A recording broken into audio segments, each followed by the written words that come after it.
Bonjour tout le monde, aujourd'hui dans cette vidéo on va expliquer les 7 TP. On va commencer par le premier TP qui montre comment faire clignoter une LED par la carte Arduino. L'objectif de ce TP consiste à clignoter une LED par la carte Arduino, éclairer et s'éteindre la LED alternativement à l'intervalle de millisecondes. Alors tout d'abord pour le montage, on a besoin comme matériel nécessaire une plaque DC, celle-ci vous permettra de brancher les différents modules, une LED et une résistance de 220 ohms. Elle est satisfaite pour baisser la tension et pour éviter de griller notre LED. Et évidemment, nous avons utilisé une carte Arduino Uno et quelques fils de raccordement. Pour le montage, il est facile de connecter une LED à la carte Arduino. Nous avons connecté la borne numérique. On prend par exemple le numéro 13 de la carte Arduino à la patte de la résistance. Puis nous avons connecté la deuxième patte de la résistance à l'anode, c'est la borne positive de la LED. Et finalement, on a branché la cathode, la borne négative de la LED à la GND de l'Arduino. Et après, nous avons connecté l'Arduino à l'ordinateur pour charger le programme dans l'Arduino. Alors pour mieux comprendre, voici notre programme qui va tourner sur notre Arduino. Dans la fonction void setup, nous avons déclaré le pin sur laquelle la LED est reliée comme une sortie de l'Arduino. Et dans la fonction void low, on a fait passer la sortie de l'Arduino à l'état OU pour allumer la LED. Et puis nous avons attendu une milliseconde. Pendant ce temps, le processeur ne fait rien et la LED reste allumée. Et après, on a fait passer la sortie de l'Arduino à l'état bas pour éteindre la LED. Et nous avons attendu 500 millisecondes. Pendant ce temps, le processeur ne fait rien et la LED reste éteinte. Alors, bref, pour faire clignoter une LED, nous allons la relier à une sortie numérique de l'Arduino. Il suffit de faire varier l'état de sortie pour allumer ou éteindre la LED. Maintenant, on va passer au deuxième TP. Dans cet TP, on a réalisé un feu de circulation à deux voies, dont l'objectif est de créer deux feux de circulation et de les faire fonctionner de manière synchrone.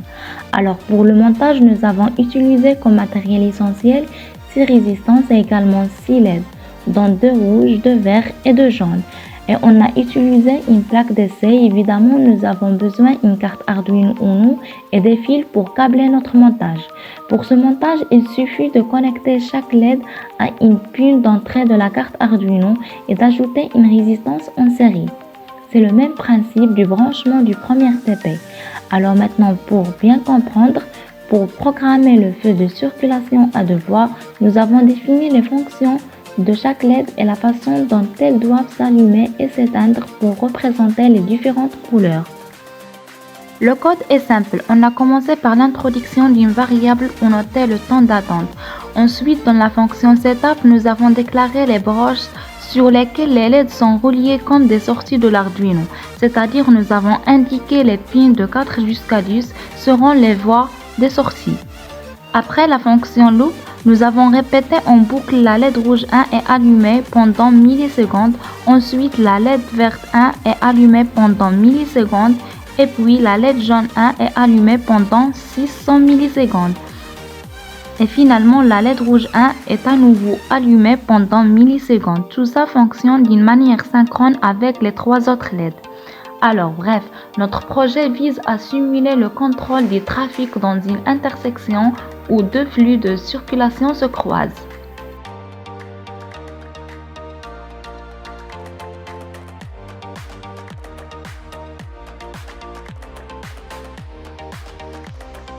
Alors maintenant, on va voir le troisième TP.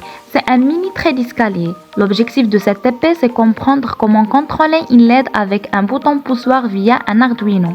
Nous avons besoin comme composants nécessaires carte Arduino, bouton poussoir, résistance, LED, plaque DC et des fils de connexion. Pour le montage, on a fait le même montage du premier TP. C'est le branchement d'une LED avec Arduino. Et on a ajouté un bouton poussoir relié à une résistance. Pour le montage du branchement du bouton poussoir avec un Arduino, on a connecté une extrémité de la résistance à l'un des portes d'entrée numérique de la carte Arduino. Et on a connecté d'autres extrémités de la résistance au bouton poussoir. Et puis nous avons connecté une des pattes du bouton poussoir à la masse de la carte Arduino. Et ensuite, on a connecté l'autre patte du bouton poussoir à la carte Arduino. Alors maintenant, pour mieux comprendre, voilà notre programme. Nous avons configuré la broche 2 comme une entrée et la broche 10 comme une sortie. Nous avons ensuite utilisé la fonction DigitalRead pour lire l'état du bouton poussoir et la fonction DigitalWrite pour allumer ou éteindre la LED en fonction de l'état du bouton poussoir. Finalement, nous avons téléversé le code sur la carte Arduino et on a appuyé sur le bouton poussoir pour allumer et éteindre la LED en fonction de son état.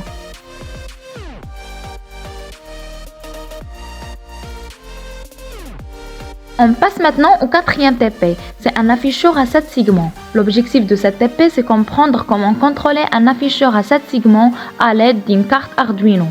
Pour le câblage, nous avons utilisé un afficheur à 7 segments, 8 résistances de 220 ohms, carte Arduino, des fils pour câbler notre montage.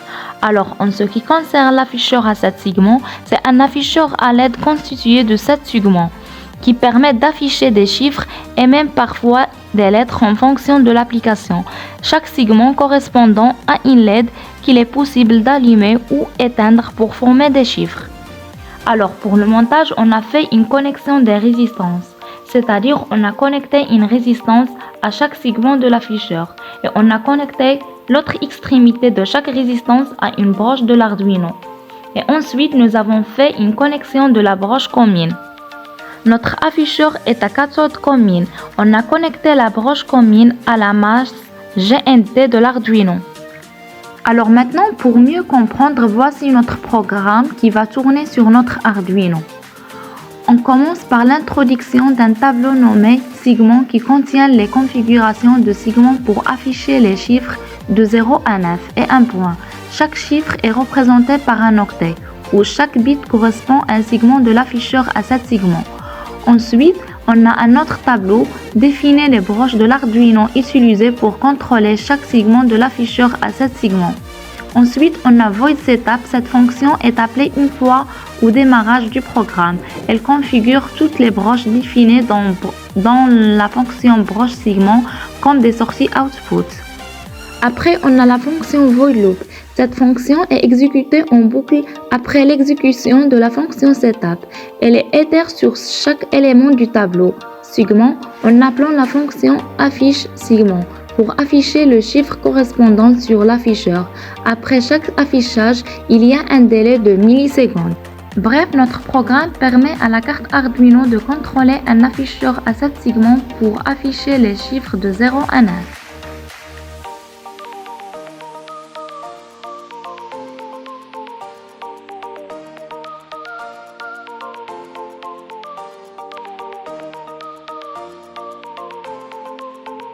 Alors maintenant, on passe vite au cinquième TP.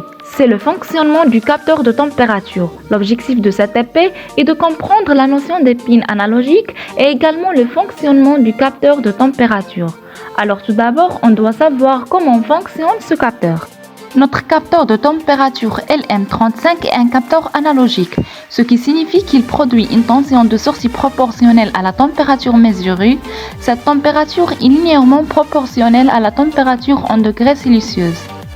La gamme de température de ce capteur est conçue pour fonctionner dans une plage de température assez large.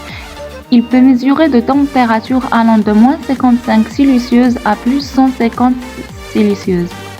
Notre capteur possède 3 broches. Broche 1 Output fournit la tension de sortie proportionnelle à la température mesurée. Deuxième broche VCC utilisée pour alimenter le capteur. Et la troisième broche GND, la référence de masse pour le capteur. En ce qui concerne le matériel nécessaire, on a utilisé une carte Arduino Uno et un capteur de température LM35 et des fils de connexion pour câbler notre montage. Le montage est très simple car il suffit de connecter les 3 broches. On a relié la borne positive à la pin 5V de l'Arduino et puis nous avons connecté la pin de sortie du capteur à la pin analogique A0 par exemple dans notre cas, et pour finir on a relié la pin GND du capteur à la masse de l'Arduino. Alors maintenant, pour bien comprendre, voilà notre programme. On a commencé par une fonction qui sert à ouvrir le port série, à commencer la communication entre l'Arduino et le moniteur série.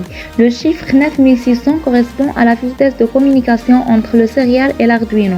Ensuite, dans la fonction loop, on a mis la pin analogique à 0 et on a stocké cette lecture dans la variable voltage, puis on a calculé la température par rapport au voltage et on a stocké ce calcul dans la variable température.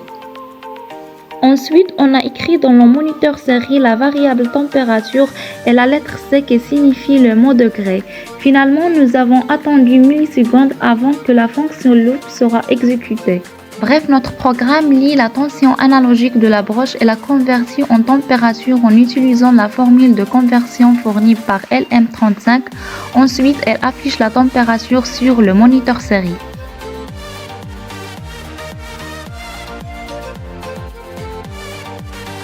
Alors maintenant, on va voir le sixième TP, c'est DC moteur. L'objectif de cette TP, c'est comprendre comment commander un moteur DC à l'aide d'une carte Arduino.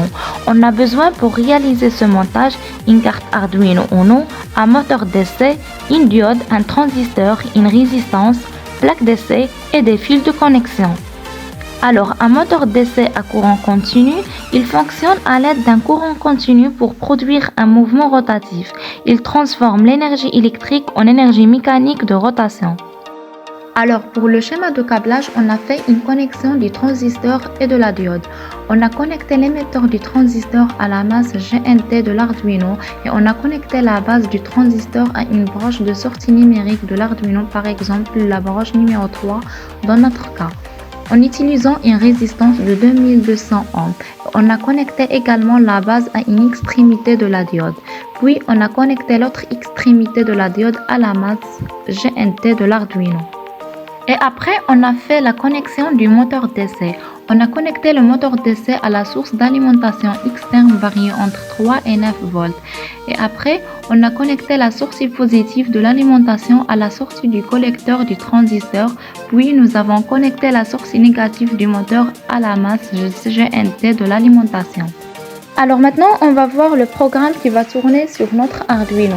Ce programme utilise la modulation de la largeur d'impulsion PWM pour contrôler la vitesse d'un moteur connecté à la broche numéro 3 de l'Arduino. Il définit des fonctions pour contrôler le moteur avec un duty cycle variable et teste différentes vitesses en boucle. Alors bref, ce programme Arduino offre un moyen simple et efficace de contrôler la vitesse d'un moteur à courant continu en utilisant la modulation de la largeur d'impulsion.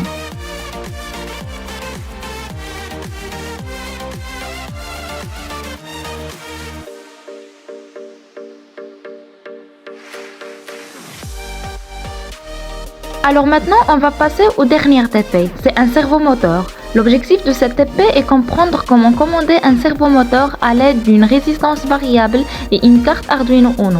Pour cette TP, nous aurons besoin d'un servomoteur, une carte Arduino Uno, une résistance variable de 10 kΩ, une plaque DC et des fils de raccordement pour câbler notre montage.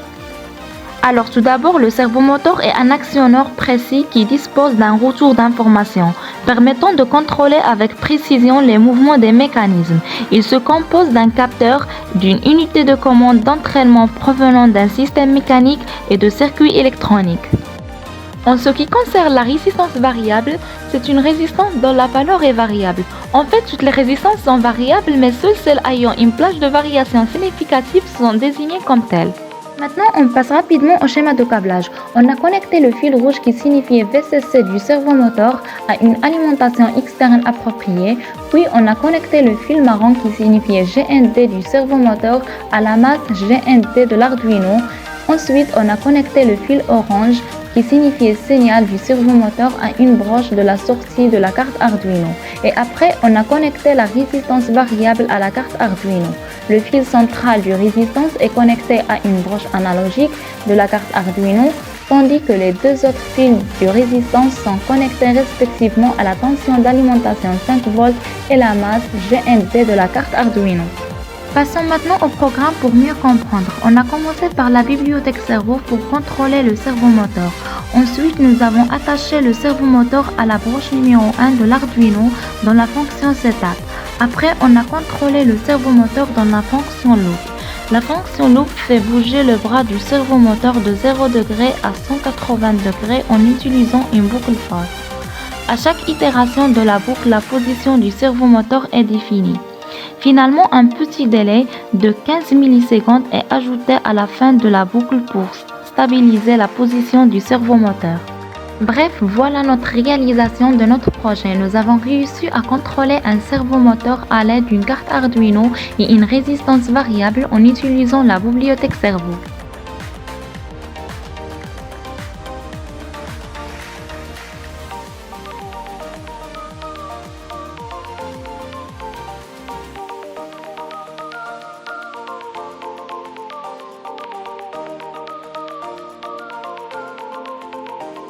Alors maintenant, j'espère que les 7 TP seront clairs pour vous. N'hésitez pas à me poser des questions si vous avez besoin de plus d'informations ou si quelque chose n'est pas clair pour vous, je suis là pour vous aider à comprendre. Finalement, je voulais prendre un moment pour dire un énorme merci à chacun d'entre vous qui avait pris le temps de regarder toutes mes TP et de soutenir ma chaîne.